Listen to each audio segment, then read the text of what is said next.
Hey, thanks for joining me today. I'm your host, Wendi Cooper, and this is my show, so that's why I call it The Wendi Cooper Show. This is where I embrace my age, I share my wisdom, and I do that by having conversations with other remarkable people who are over 50, pretty much. Today, my guest is Julie Livingston, and she is the president of WantLeverage Communications in New York City. Her and her team, they make it happen for you when it comes to public relations, specializing in under-the-radar brands.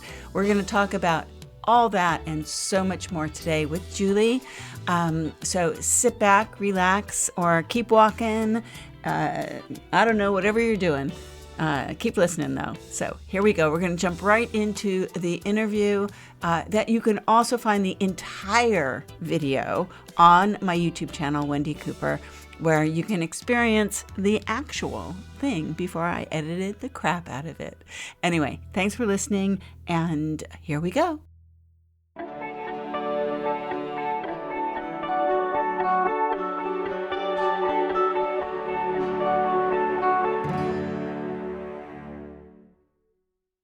It's been a while since I've actually had a publicist or had anything to publicize, and so I can only go by what I was still thinking a publicist is.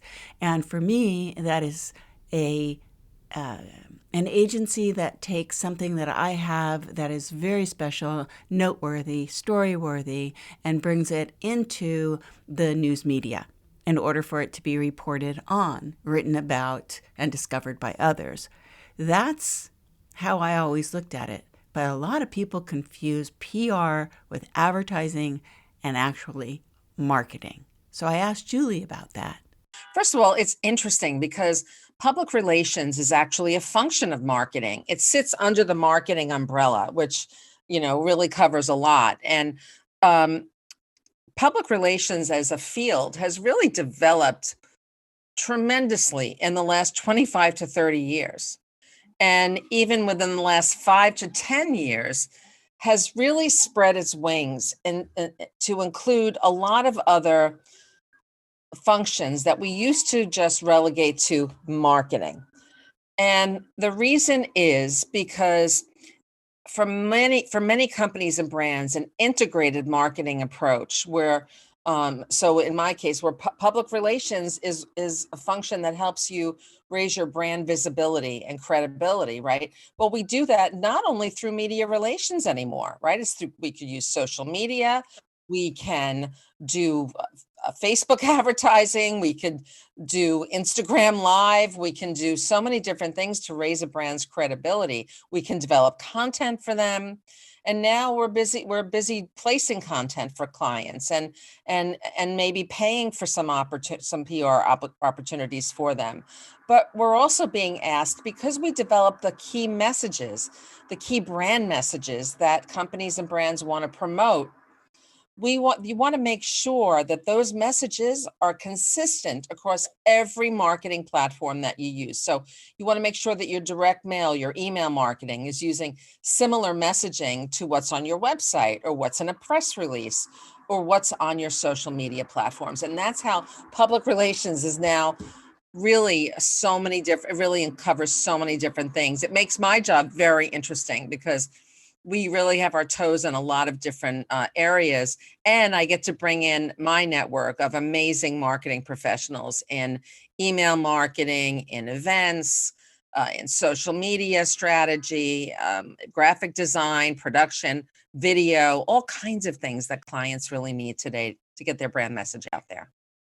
This is so key because consistency in marketing and when in creating your video content and creating your brand, okay, just plain old consistency, right? I would always tell clients that, look, you can't have a website that looks completely different than your commercial. If your commercial looks one way, that's the first introduction a consumer has with your brand. They see your commercial, they see the color palette, think about all the pharmaceutical commercials, right? So they see your color palette, they see your logo, they see your message, they jump from there to your website, and then your website is something completely different. You don't want to do that. You're already now creating distrust. So you want them to jump to your website, and your website to be very consistent with how your commercial looked. And you want to repeat that in your marketing materials over and over and over again, because that is how you gain brand equity. And that's how you get to be recognized, through consistency. And so you must develop your marketing tools in that fashion. Well, the biggest mistakes people make, well, first of all, when they bring us in, when they bring our team in, it really starts with a conversation about the client's business goals and objectives. What do they want to achieve through this program? And what kind of results are they looking for? And then the next step in that conversation is really managing their expectations. Public relations takes time. It's just like building a relationship with a new friend or colleague. It doesn't just, you don't just develop into a best friend scenario in a minute or in a day or even in a week or a month. It takes time to develop those relationships. And if your company or brand has not had any visibility, or it's been kind of under the radar, you've been around for a while, but people don't think of your brand or company as the number one in its category, well, then it's going to take time to kind of ramp up that visibility and that notoriety. So I try to manage their expectations. A number of clients will come to me and say, I want to be in the New York Times. Well, that's great. I mean, a lot of people want to be in the New York Times, but what kind of story are we telling here? Is the New York Times even, the right media outlet for you? Do you really have a news story to tell? Just because you think it's newsworthy doesn't mean that it is. So there are criteria that we follow. This just reminds me of, I used to teach 8-hour classes at the Learning Annex, and it was how to bring your product to market. And so I would have a lot of people who had ideas and, prototypes, or maybe products that they just didn't know what to do with. And at the end of the class, they would be able to come, and I would teach them how to pitch their product in 2 minutes or less. And then we would kind of give our input. And it always amazed me how they're there to learn. They're there to get advice, but yet they don't want to be accepting of that advice because they're too close to what they have. So I kind of got around to asking Julie, how do you find that story that you're talking about? How do you determine it when you speak to someone? And here's what she had to say, because sometimes you do have to get over that wall of, I got to tell you, you don't have a story. Well, that's a great question, Wendi. I mean, we go through a conversation, a discussion process where we really drill down on the story and why we think it might be newsworthy today or not. Now, in today's environment where COVID-19 has really, taken over the news, it is harder to get featured in the media in general, because reporters are really focusing on things having to do with the pandemic. So in my checklist here, that's why I mentioned, does your product have a connection to COVID in some way? That will make it rise to the top in terms of its news value. Have you created something? Do you have a new technology that's going to help? I don't know. If you're a manufacturer, do you have a new technology that's breakthrough and that will really make a difference in your industry? Well, then that might not be a story that's right for a general media outlet like the New York Times, but it might be more suited for an industry publication, which are usually a little easier to get into. They're also a great stepping stone. So if your company has been flying under the radar, starting with an industry publication is a great way to start building credibility for yourself, your brand, your thought leadership. Then we go and we leverage that coverage, and then we start reaching higher to more of a general media outlet based on your story. But you really have to drill down on the story, and you have to really use an outsider's perspective and think like a reporter. Why should a reporter care about your story?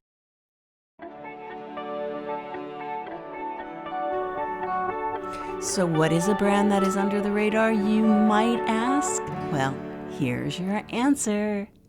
Under the radar is a brand that's sort of lesser known, not of lesser quality necessarily, but just is lesser known, does not have that that visibility that the top brand in the field have.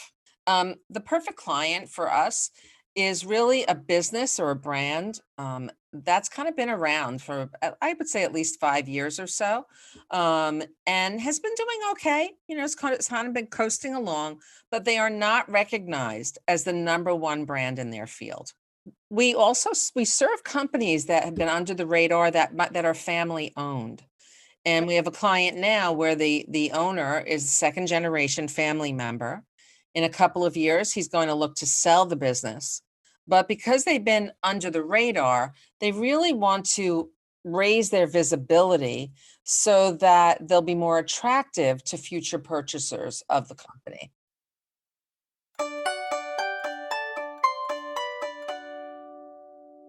So imagine you've lost your job, which isn't probably hard to do. You're over 50. You have to reinvent yourself. You're under 50. You have to reinvent yourself. You're 65. God knows. You just have to do something. And yet there is so much to know. You don't know where to go, who to trust, how much to spend, what it's going to cost. You don't know the first phone call to make. So what do you do? I think that's a great question. And people ask me that all the time, actually. The best thing to do is to really get educated. And I would start by studying the competitors in the space where you want to operate. And I mean, study them. What does their service or product look like? How do they talk about it? What's the language that they use? What does their website look for? Are they on social media platforms? And if so, which ones? And what kind of following do they have? How many followers and fans do they have? Or is there engagement on their social media platforms? Like, what's the buzz about this brand that makes them so the leader in the space? And then how can you differentiate your brand? Because there has to be something. There have to be things that will set you apart from the competition. So here's a simple hack. While you're doing your due diligence, okay, if you have a product, let's say you have an idea for a product or you have a product, but let's hope it's just an idea for a product. Go on Amazon and look and see what the competition is. Of course, you're going to do that. You're going to Google, but go on Amazon and look and see what the competition is. And if there's anything slightly close to what you want to create, because you're probably creating something that solves a problem, you're going to read the reviews, but you're not going to read the good reviews. You're going to read the bad reviews. And you're going to see what the consumer is saying that they didn't like about the product. When you do that, you're getting direct insight into what the consumer is actually asking for and disappointed in your competition. From that point, you do that type of research in the development of your product and design of your product, and you are setting yourself ahead of the competition because you are going to deliver a better product. And you're going to do that based off of what the consumer, their market research is done. They're already out there. They're already selling. Okay, so what can you do to build more trust and value in what you bring into a competitive space? And that, my friend, is your differentiator. And it's an easy way to find it if you come up with an idea for a consumer product that is going to solve a problem. And take it away, Julie. Just had to say all that. You are really right. And so the client really has to do a lot of upfront homework. It is not simple. Once once you're actually sitting down and writing out all of this stuff, it prompts a lot of other thoughts and ideas. And so you really have to stay extremely focused on writing out your story and then comparing it to other competitors in the space and identifying how you're different and why people should buy from you. Why?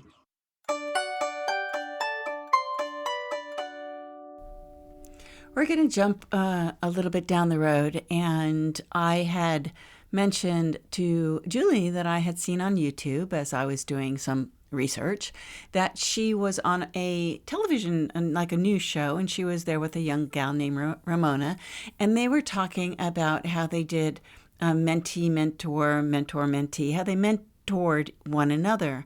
And I thought that was wonderful because I really love promoting intergenerational work culture. I think it's such an important part of our future. And I am really hoping that in a weird way, COVID is bringing more people together as opposed to apart through ageism, because I don't think it really matters anymore how old someone is, right? Or how young someone is. We all just have to share each other's wisdom and help one another. And this is a story that happened to Julie, where, well, she tells it best. I found myself at a juncture in my career, this is about 8 years ago or so, where I really needed to embrace social media. And although I was on social media platforms, I wasn't fluent enough so that I could really help my clients. And so I asked a younger colleague of mine who was on a committee that I was overseeing for New York Women in Communications, a professional organization. And I asked her if she would mentor me. And she kind of looked at me cross-eyed and said, "I'm going to mentor you." And I said, "Yeah, I need to learn Twitter, or, and I want you to stand over my shoulder and kind of guide me." And so we had a few adjustments to make, but we did start meeting on a regular basis. And she showed me the way with Twitter, to the point where I started hosting Twitter chats on a regular basis. I really ended up loving it. And I, in turn, coached her on her career path and navigating the corporate world, and really developing her marketing career. So we helped each other, but it was a reverse mentoring situation. Oddly enough, I have met a lot of young people on LinkedIn also. And I think that's also super cool, because the photograph that I use in my LinkedIn profile, I don't think people can really tell that I'm 65. And so there you go. That's marketing. Anyway, guess what we're going to talk about now? We're going to dive a little bit deeper into LinkedIn. And Julie is a very big advocate. I have met some wonderful people, and a lot of people I've interviewed have come from my meeting them on LinkedIn.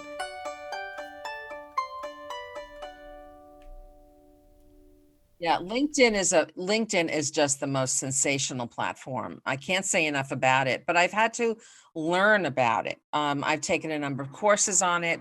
I'm in a course now that's actually geared toward female business consultants, and I'm learning a lot about what LinkedIn wants, what the algorithm is, and so how you can develop your content to be attractive to it. And it's been quite eye-opening, and I'm posting consistently. So I am posting on LinkedIn every day. And I must say that I'm seeing the results.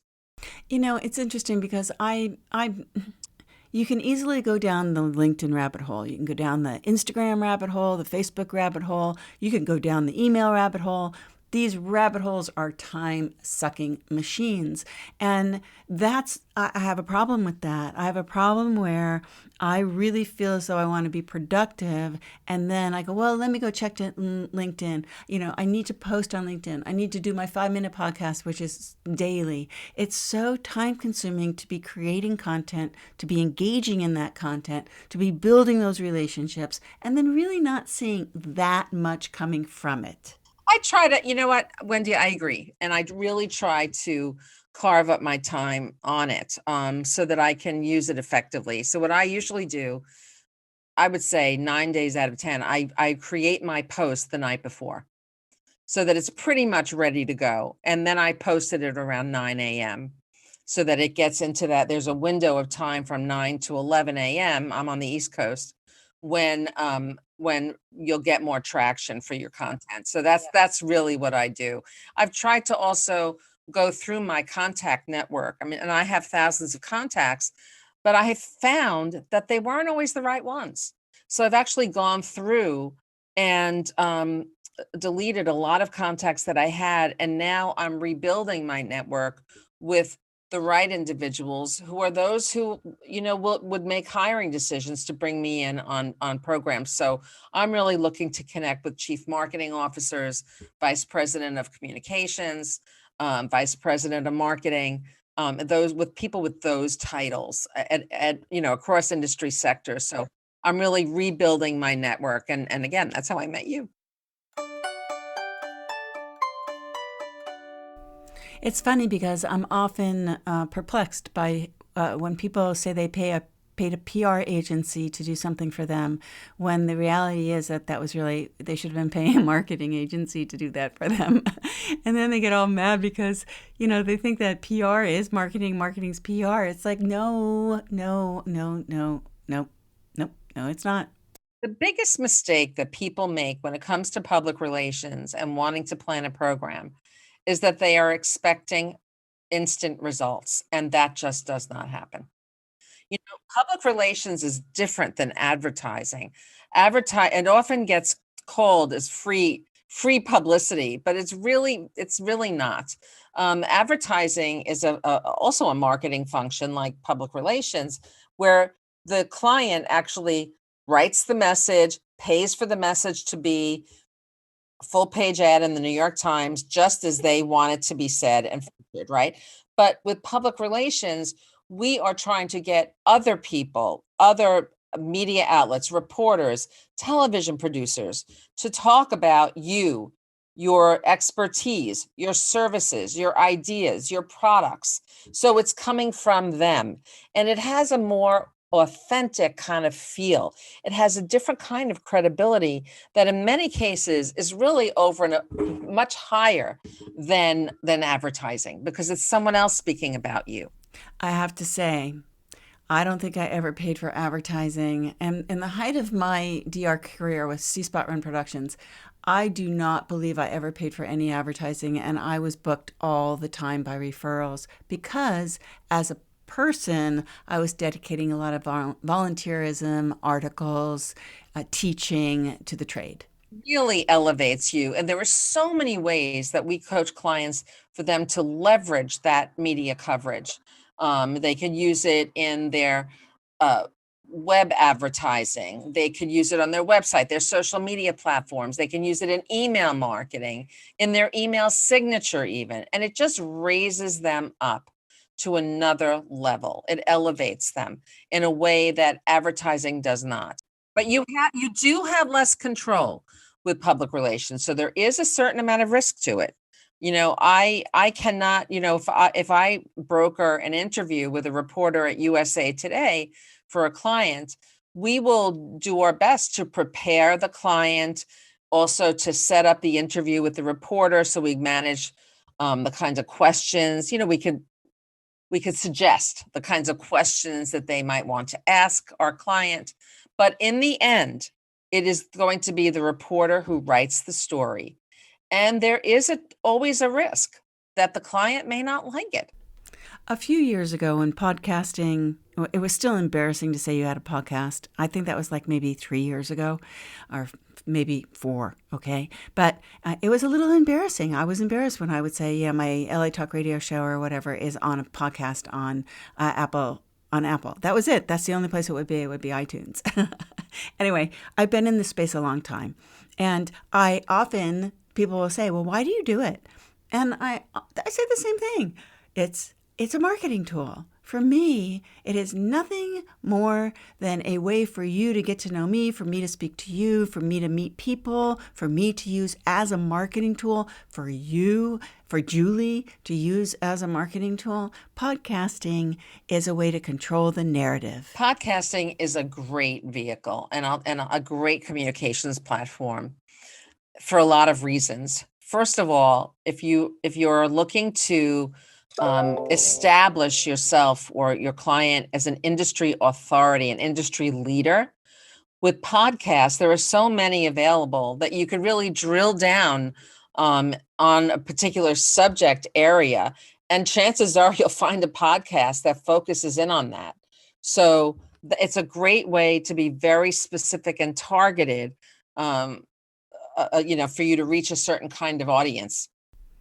Audio is a very interesting format, and that's why voice first is so important. And everything that we do now is we're listening, we're speaking to smart speakers. So audio consumption is way up, and podcasting is just a perfect means, low cost of entry, easy to do, a way of, now penetrating into the ears, through the brain, into the heart of your listener, and building a really niche audience, which is very valuable. People today want to make a personal connection with a brand or company that they endorse. And so the podcast really allows thought leaders, industry executives to showcase that human side of their brand. Human side of the brand. That is know, like, and trust. How do we know you? Why do we like you? And why do we trust you? If you go to wendycooper.com, and you'll see how that is my landing page. And that's the first thing you see. Know, like, and trust. I wanted to ask Julie what she thought of my website, because I have everything as a one-stop shop. So I can send people to wendycooper.com, and you're going to find everything about C-Spot Run Productions, my portfolio, my clients, me personally, my podcast. Everything is in one easy place for people to see it. So here is what Julie thinks of wendycooper.com. Well, the thing I really like about your website, number one, is that it communicates your personality and your brand. And I really like the simplicity of it, and the navigation bar on top is very easy to find what you want. Okay, so speaking about websites and what you want, here is how to get a hold of Julie, and she has a free download for you. Really, we have a free downloadable, a free tip sheet called 7 Tips to Establish Industry Authority. And you can find that on our website, which is www.WantLeverage.com. Well, there you go. That is 27 minutes of our 58-minute total running time show that is on my YouTube channel. Anyway, look for it in the show notes, or just go to YouTube and search Wendi Cooper. You can find out much more about me and what I do at wendycooper.com or cspotrun.com, the letter cspotrun.com. You can always just Google me at C-Spot Run Productions, and you'll find me. Okay, so thanks for listening. The full episode is kind of funny, and it is video, and I think I don't say anything at all like what I said here. But everybody knows that I do kind of chop up my interviews, and that's why I call them story views. Anyway, I get to say what I should have said, wanted to say, could have said, but didn't say. Thanks for listening, everyone. And stay healthy, stay safe, and I will see you next time. Original music by Tom Orsi, Orsi Digital Post.